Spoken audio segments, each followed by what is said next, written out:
Bénédicte Taurine, bonjour. Bonjour. Alors, on a voulu vous voir pour vos 100 jours. Et en fait, avec les décalages et puis le boulot que vous avez à l'Assemblée nationale, on est plutôt dans les 130 jours. On voulait vous poser la question de comment vous chaussez l'habit de député depuis une centaine de jours. En fait, comment dire, je fais de mon mieux, je m'adapte, je fais mes allers-retours, je prends la mesure des articles, enfin des textes qui passent à l'Assemblée. Voilà, donc petit à petit, parce que c'est vrai que n'étant pas élu, etc., c'est pas encore simple en fait. Voilà. On vous voit fatigué. Je suis épuisée, c'est pas de la fatigue, je suis épuisée. Donc il vous malmène. On fait le travail, donc effectivement, comme on est un petit groupe et qu'En Marche sont énormément comparé à nous, le rythme de travail est adapté à un groupe de 300, mais à un groupe de 17, c'est un peu plus compliqué.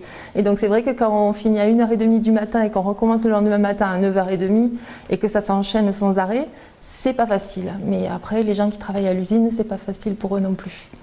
Alors on vous voit travailler sur des sujets nationaux, bien entendu, oui. C'est comme l'objet du député, la loi travail, qui a été un des premiers gros dossiers à traiter. Ensuite, ça a été beaucoup de sujets agricoles, oui. Locaux ou nationaux d'ailleurs, on en reparlera. Quel est votre domaine de prédilection? Est-ce que vous en avez un? En fait, non. Parce qu'en fait, au départ, mon domaine de prédilection, ça aurait été l'éducation. Donc, je ne l'ai pas choisi parce que justement pour m'intéresser à autre chose, et notamment à l'agriculture, puisqu'on est dans un département rural et que c'est important aussi par rapport à la santé des gens, etc. Si on parle produits chimiques, notamment glyphosate, etc., par rapport à ces dossiers-là, moi, je me suis inscrite dans la commission économie. Et enfin voilà, donc il n'y a pas de domaine de prédilection, je prends les sujets comme ils arrivent. En fonction de l'actualité. Donc, dernier sujet en date qui est tombé hier, c'est glyphosate. Donc, glyphosate. Bien qu'il y ait eu quand même des efforts de fait, on n'a pas abouti à grand-chose, non? Qu'est-ce qui se passe au niveau national? Au niveau national, on a un antagonisme entre le ministère de l'Agriculture et le ministère de l'Écologie, où Nicolas Hulot est très impliqué pour lui arrêter le glyphosate, donc il est tout à fait sincère dans sa démarche. Ensuite, vous avez des lobbies, notamment agricoles, avec la FNSEA, qui veut poursuivre l'utilisation du glyphosate et qui dit qu'il n'y a pas d'alternative. Donc cette histoire, il n'y a pas d'alternative, on a l'impression qu'on est obligé de faire toujours les choses parce qu'il n'y a pas d'alternative. Sauf qu'il y a des alternatives. Bien. Donc on verra un prochain numéro. On voit que le gouvernement essaie quand même de faire mieux que ce qui a été proposé. 3 ans. 3 ans, voilà. Beaucoup d'espoir. Au niveau local, alors restons sur le sujet de l'agronomie, agro-pastoralisme, on va dire, on va s'approcher de l'ours. On vous a vu quand même vouloir traiter le sujet. Oui, je pense qu'il est important. Le sujet c'est une question qui dure depuis longtemps, que les agriculteurs et les éleveurs sont vraiment en souffrance. Donc on ne peut pas leur dire tout le temps on vous écoute, on vous entend, mais il n'y a rien qui se passe. Donc après, moi je ne suis pas éleveuse, donc je peux comprendre la détresse des gens, mais ce n'est pas toujours facile non plus de se mettre à leur place. Après, j'entends aussi les propos des pro-ours qui, dans le cadre de la biodiversité, souhaitent que l'animal soit maintenu. La directive européenne nous l'impose aussi. Donc, l'idée du conseil départemental qui va faire des états généraux le 9 décembre, déjà au moins si tout le monde y participe, j'espère que je serai invitée, si tout le monde y participe, déjà les gens vont pouvoir se parler. Mais ce que je pense, c'est au moins mettre les acteurs autour de la table et que les gens arrivent à se parler. Parce que là, il y a tellement de tensions que les gens n'arrivent même plus à communiquer entre eux. Donc déjà, pouvoir communiquer, c'est déjà une bonne chose. Après, pour ma part, j'ai rencontré le ministre de l'Agriculture, le ministre de l'Agriculture, un agent du ministère sur la biodiversité. J'ai demandé un rendez-vous à Nicolas Hulot. Donc les choses, elles avancent. Donc pour moi, c'est un sujet qui en passe d'être réglé, j'espère. Que ça ne va pas rester en l'état parce que ce n'est pas possible pour les gens. Vous êtes quand même confiante? Oui, de toute façon, il faut trouver une solution dans les mois à venir, parce que l'estive prochaine, les problèmes vont recommencer et on ne peut pas se permettre de laisser les gens dans une telle détresse. Mais après, l'ours, Moi, ce que j'en pense, c'est que les revenus des agriculteurs et des éleveurs ne sont pas suffisants et que l'ours, c'est ce qui accentue les problèmes et qui fait qu'on focalise sur l'ours. Mais après, on parle de l'ours, on va avoir les vautours, on va avoir le loup qui est soi-disant à l'hospitalier. Enfin voilà, il y a d'autres problématiques qui vont... Donc la problématique des grands prédateurs, elle est prégnante. Et donc on travaille sur la commission agriculture sur ces sujets-là avec les autres députés des Alpes, etc. pour lesquels le problème c'est l'ours.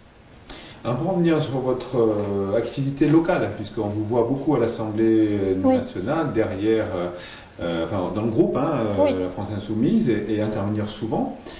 Notamment sur le pastoralisme. Un petit peu, oui. Moi, sur votre page Facebook, on a l'impression que vous parlez souvent. J'essaye. Vous êtes aussi sur des choses plus légères au niveau local. Là, vous sortez donc d'une cérémonie, donc vous étiez là aussi à plusieurs cérémonies. Oui. Fête de la noisette, on vous a vu, voilà, donc... Fête de la noisette, j'étais pas. Non, j'étais à Paris. Ah non, c'est votre community manager, en fait. Ah non, j'étais pas à la fête de la noisette. Oui. Quelle est l'activité globale? Vous avez une permanence maintenant? Alors, je vais avoir une permanence bientôt à Lavelanet et ce sera plutôt un secrétariat. En fait, j'ai une secrétaire. Et ensuite, ce que j'aurais souhaité faire, c'était une permanence itinérante parce que j'attends pas que les gens ils se déplacent à Lavelanet parce que ça fait loin. La circonscription, elle est grande, c'est une circonscription de montagne, etc. Donc moi, j'envisage de me déplacer. Simplement, il y a encore le recours avec M. Azéma. Donc j'attends la réponse du Conseil constitutionnel, savoir s'il faut faire de nouvelles élections ou pas. Enfin voilà. Donc pour l'instant, j'attends un petit peu avant de faire des investissements, parce que s'il faut refaire des élections, enfin voilà, je sais pas. Donc ça c'est en attente. Mais sinon l'idée c'est de se déplacer. Donc parce et j'ai pensé à quelque chose de ce type-là, oui. J'avais pris des rendez-vous et tout ça, mais là maintenant Mais voilà, quelque chose de mobile, parce que voilà, c'est pas aux gens à venir à Lavelanet. Après, j'ai eu des soucis parce que j'avais ouvert à Lavelanet justement, que j'ai pas ouvert donc j'ai fermé une permanence à Foix alors que j'avais jamais ouvert. Mais voilà, Foix, c'est pas non plus, c'est une ville importante du département, forcément préfecture, mais tout le monde n'habite pas à Foix. Donc c'est à moi de me déplacer pour aller voir les gens sur les marchés. C'est une bonne idée, ça s'est jamais fait. Si, ça a dû se faire, je sais pas. De toute façon, voilà, moi je vais faire comme ça. Et après, j'ai changé mon rythme aussi. Parce que là, pour l'instant, je partais par le train de nuit le lundi soir. Des fois, j'arrivais pas, parce que le train de nuit ne circule pas forcément très bien. Je revenais le jeudi soir, je faisais ma journée du vendredi, plus samedi, plus dimanche, plus lundi. Et donc, c'est extrêmement épuisant. Parce qu'en fait, je me suis rendu compte qu'en temps de voyage, je mets plus de temps que mon collègue de La Réunion. Donc, j'ai modifié. Maintenant, je vais faire une semaine pleine en Ariège, une semaine pleine à l'Assemblée, et les déplacements le samedi soir, par le train de nuit, parce que ça, j'y tiens. J'ai encore eu un coup de téléphone avec la SNCF parce que les conditions de transport sont très mauvaises par cette ligne.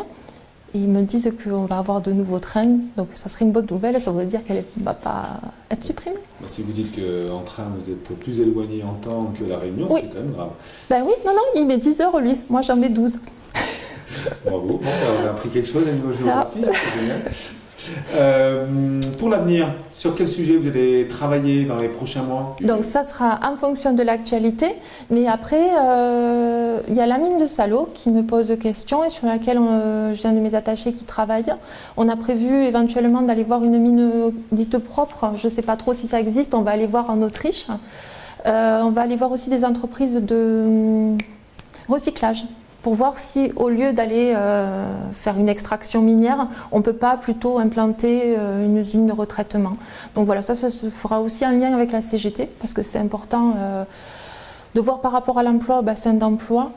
Mais la première des choses, notamment par exemple sur la mine de Salaud, sur laquelle nous sommes d'accord, c'est en priorité dépolluer le site, par exemple. Voilà, après qu'est-ce que la mine de Salaud, pastoralisme, ça reste. Après, comme projet, ce que j'aimerais faire, c'est au sein de la circonscription, faire le tour des établissements scolaires et notamment essayer d'organiser des voyages, enfin des séjours pour les élèves, pour que les élèves puissent venir à l'Assemblée, en fait. Donc, moi, pareil, aller dans les écoles expliquer quel est le rôle du député éventuellement, parce que je fais aussi partie de la commission du rayonnement de l'Assemblée. On est en train de travailler sur ces questions-là. Parce qu'on s'est rendu compte que les gens ne connaissent pas forcément le rôle du député, les élus, et aussi, moi, par ma propre expérience, je me suis rendu compte que jamais j'aurais imaginé pour aller à l'Assemblée, être député, etc. Donc c'est pas mal aussi que les gens sachent que c'est possible et que ce soit ouvert. Et notamment, les questions de démocratie au sein de l'école, c'est important. Donc j'aimerais bien travailler là-dessus avec les mairies, les écoles et les établissements du second degré.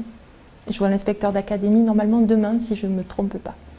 Donc vous rapprochez de votre compétence première. Oui, mais qui est importante. C'est important, la démocratie, la politique. Il ne faut pas que ça fasse peur aux gens, en fait. Il faut qu'on se reprenne en main et qu'on prenne...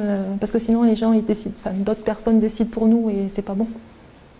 Bénédicte, je vous remercie d'être venue. Avec plaisir.